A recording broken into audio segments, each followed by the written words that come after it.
أعوذ بالله من الشيطان الرجيم بسم الله الرحمن الرحيم ألف لام ميم ذلك الكتاب لا ريب فيه هدى للمتقين الذين يؤمنون بالغيب ويقيمون الصلاة ومما رزقناهم ينفقون والذين يؤمنون بما أنزل إليك وما أنزل من قبلك وبالآخرة هم يوقنون أولئك على هدى من ربهم وأولئك هم المفلحون۔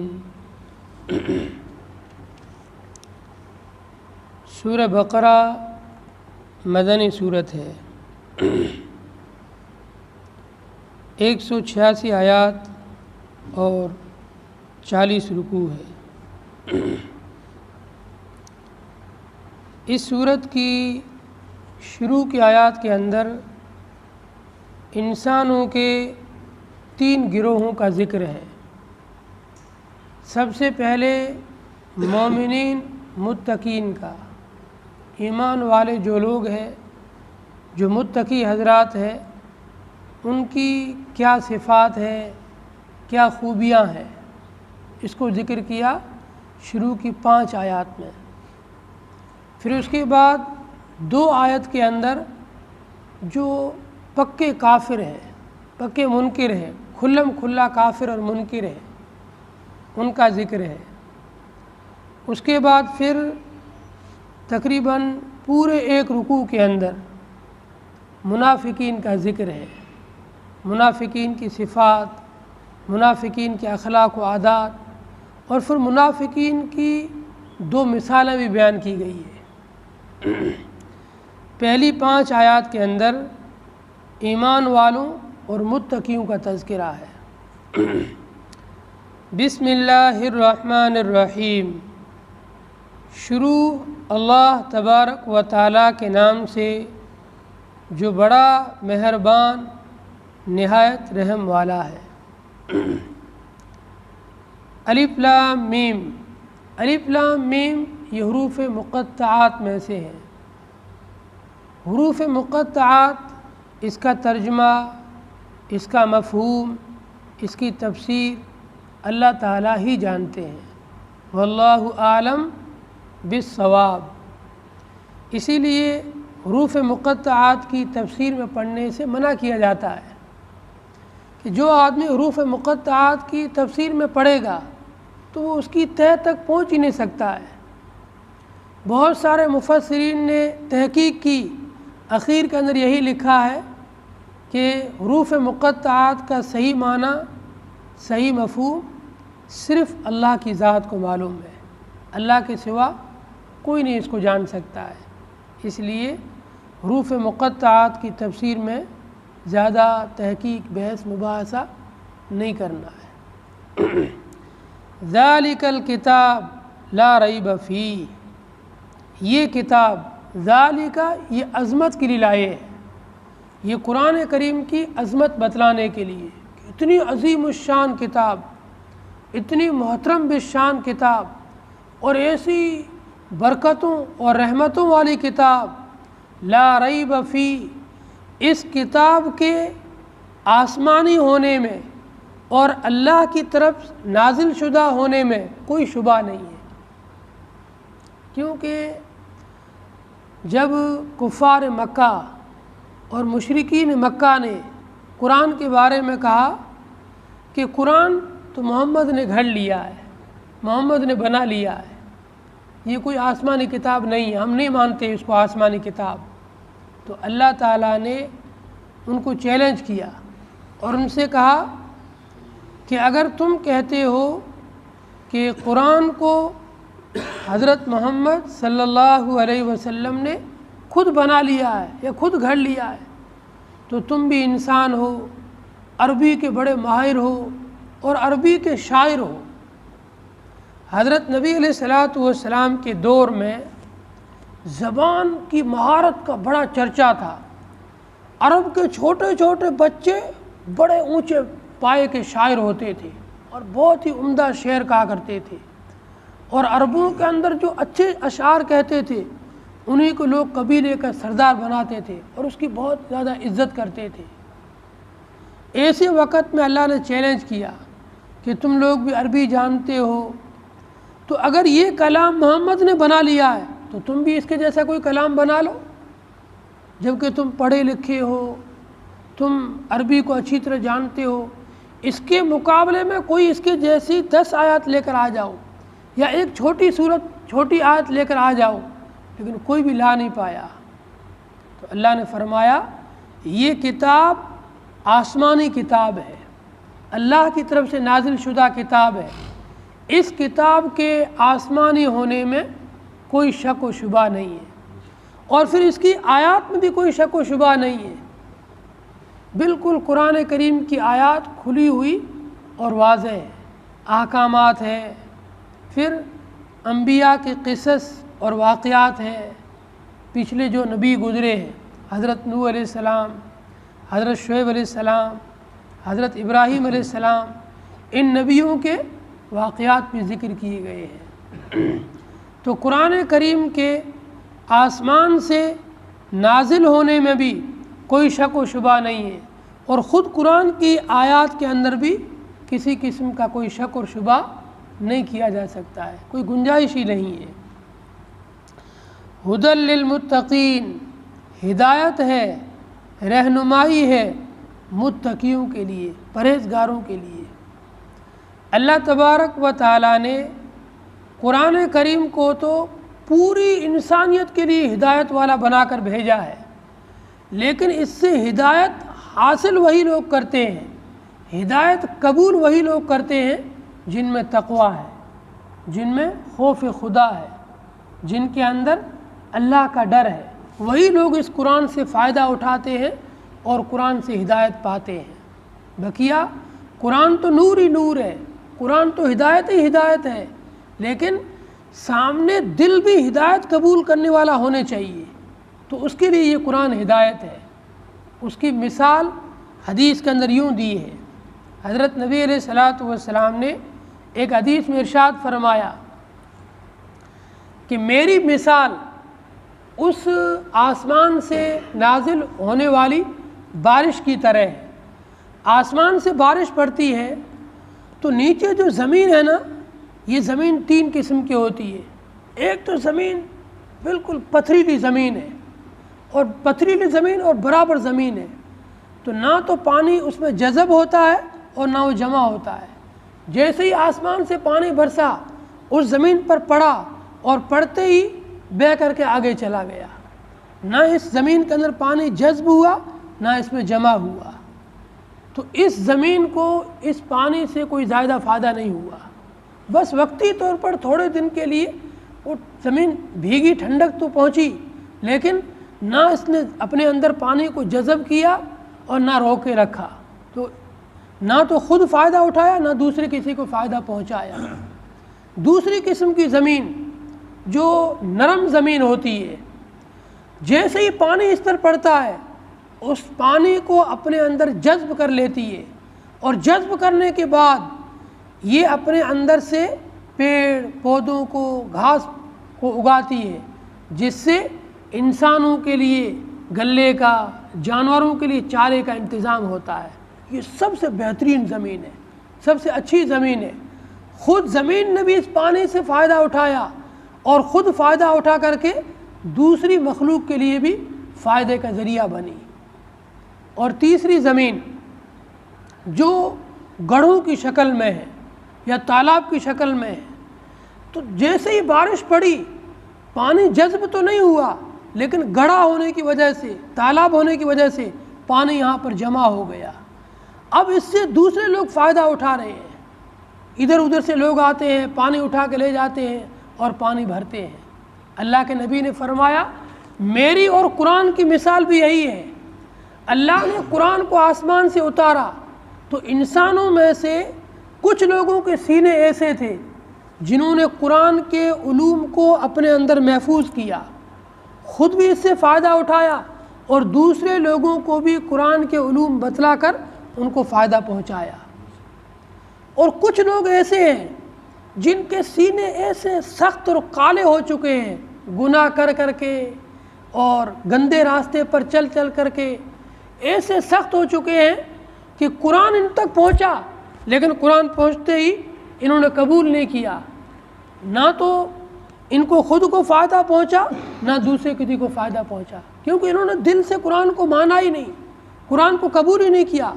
قرآن تو ہدایت تھا لیکن انہوں نے اس ہدایت کو قبول نہیں کیا۔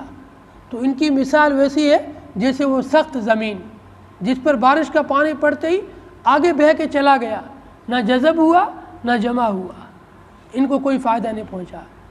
تیسری قسم، کچھ سینے اور کچھ لوگ ایسے ہیں جو جیسے ہی قرآن اترا انہوں نے قرآن کو محفوظ تو کر لیا لیکن اس پر خود عمل نہیں کیا، تو محفوظ کرنے کی وجہ سے ان سے دوسروں کو تو فائدہ پہنچ رہا ہے لیکن خود کو فائدہ زیادہ نہیں پہنچ رہا ہے۔ یہ بے عمل لوگ ہیں، دوسروں کو تو قرآن پہنچاتے ہیں لیکن خود عمل نہیں کرتے ہیں، یہ بھی بڑی خطرے کی چیز ہے۔ اس لیے سب سے اچھی جماعت، سب سے اچھے لوگ وہ ہیں جو قرآن کو محفوظ بھی کریں، اس پر خود بھی عمل کریں اور دوسروں کو بھی فائدہ پہنچائیں۔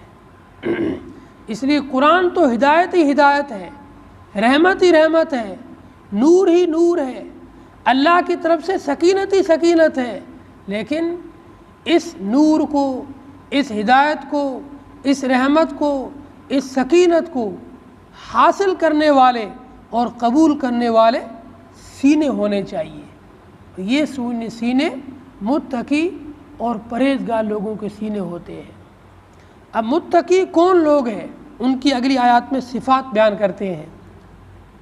سب سے پہلی صفت، الذین یؤمنون بالغیب، متقیوں کی سب سے پہلی صفت یہ ہے کہ وہ بن دیکھے ایمان لے آتے ہیں۔ اللہ کو ہم میں سے کسی نے دیکھا نہیں ہے لیکن ہم سب اللہ پر ایمان رکھتے ہیں، یہ ہے ایمان بالغیب، متقیوں کی پہلی صفت۔ فرشتوں کو بھی کسی نے دیکھا نہیں ہے لیکن ہم مانتے ہیں کہ اللہ کے فرشتے ہیں، یہ بن دیکھے ایمان ہے۔ جنت و جہنم کو کسی نے دیکھا نہیں ہے لیکن ہم مانتے ہیں کہ جنت بھی برحق ہے، جہنم بھی برحق ہے، یہ ہے ایمان بالغیب۔ اسی طرح موت کے بعد دوبارہ زندہ ہونا، ابھی ہم میں سے کسی نے دیکھا نہیں ہے کہ مرنے کے بعد کوئی آدمی زندہ ہوا ہو، لیکن ہمارا ایمان ہے جو بھی انسان دنیا میں مر رہے ہیں ایک نہ ایک دن اللہ ان کو ضرور اٹھائے گا اور زندہ کر کے اٹھائے گا، یہ ایمان بالغیب ہے۔ تو ایمان بالغیب یہ متقیوں کی سب سے پہلی صفت ہے، اسی کو ایمان مفصل اور ایمان مجمل میں بیان کیا ہے۔ ایمان مفصل میں آمنت باللہ و ملائکتہ و کتبہ و رسولہ والیوم الآخر والقدر خیرہ و شرہ من اللہ تعالی والبعث بعد الموت ویقیمون الصلاۃ، متقیوں کی دوسری صفت ہے یہ لوگ نماز کو قائم کرتے ہیں۔ ایک ہے نماز پڑھنا، ایک ہے نماز قائم کرنا، دونوں میں فرق ہے۔ نماز قائم کرنا کسے کہتے ہیں؟ مفسرین لکھتے ہیں نماز قائم کرنا یہ ہے وقت کی پابندی کے ساتھ میں با جماعت خشوع اور خضوع کے ساتھ نماز کے پورے فرائض، واجبات، سنن، مستحبات اور آداب کی رعایت کرتے ہوئے نماز کو پڑھنا اور اپنے ساتھ میں دوسروں کی نماز کی فکر کرنا، اسے بولتے ہیں اقامت الصلاۃ۔ نماز پڑھے، وقت کا بھی خیال کرے، جماعت کے ساتھ پڑھنے کی پابندی کرے، پھر نماز میں جتنے بھی احکامات ہیں، اس کے فرائض ہیں، واجبات ہیں، سنن ہیں، مستحبات ہیں، ان سب کی بھی رعایت کرے۔ پھر جب نماز پڑھے گا اور اپنے ساتھ دوسروں کی نماز کی فکر، ان سب چیزوں کو ملا کر کے اقامت الصلاۃ ہوا۔ متقیوں کی تیسری صفت وَمِمَّا رَزَقْنَاهُمْ يُنْفِقُونَ، اللہ نے جو ان کو رزق دیا ہے اس میں سے وہ لوگ خرچ کرتے ہیں۔ اللہ نے کسی کو صحت دی ہے، تو وہ صحت کے ذریعے سے اللہ کی مخلوق کو فائدہ پہنچائے، اللہ نے کسی کو مال دیا ہے تو وہ مال کے ذریعے سے مخلوق کو فائدہ پہنچائے، اللہ نے کسی کو علم دیا ہے تو وہ علم کے ذریعے سے مخلوق کو فائدہ پہنچائے، اللہ نے کسی کو عہدہ دیا ہے، جس عہدے پر وہ فائز ہے اس عہدے کے ذریعے سے مخلوق کو فائدہ پہنچائے۔ وَمِمَّا رَزَقْنَاهُم میں یہ سب چیزیں شامل ہیں۔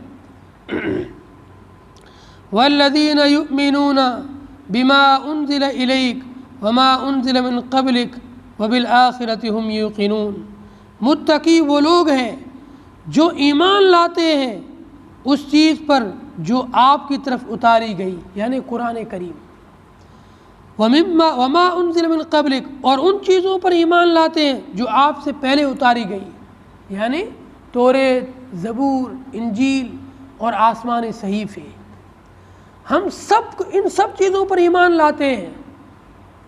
آخری نبی حضرت محمد رسول اللہ صلی اللہ علیہ وسلم پر تو قرآن کریم اترا ہے، آپ سے پہلے بھی حضرت موسیٰ علیہ السلام پر توریت اتری، حضرت عیسیٰ علیہ السلام پر انجیل اتری، حضرت داؤد علیہ السلام پر زبور اتری، اور بھی دوسرے نبیوں پر چھوٹے چھوٹے صحیفے نازل ہوئے۔